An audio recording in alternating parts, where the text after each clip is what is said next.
না, তুমি হেরে যাওনি। তুমি বরং জীবনের সেই কঠিন সীমান্তে এসে দাঁড়িয়েছ, যেখানে পুরনো তুমিকে পেছনে ফেলে নতুন তুমিকে এক অপরূপ রূপ দিচ্ছ। তুমি একটি পরিবর্তনের মাঝখানে দাঁড়িয়ে আছো, একদিকে ফেলে আসা সময়, আর অন্যদিকে সেই ভবিষ্যৎ যা তোমার জন্যে অপেক্ষা করছে। এই নতুন পথ চলার ওপর গর্ব করো সেই প্রত্যেকটি পদক্ষেপের ওপর যা তুমি একা নিয়েছো।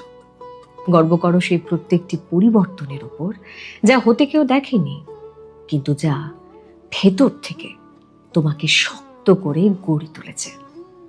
মনে রেখো, পরিবর্তনের এই যাত্রাটাও একটি বিজয় যাত্রা, আর তুমি সেই বিজয়ের দিকেই অগ্রসর হচ্ছ।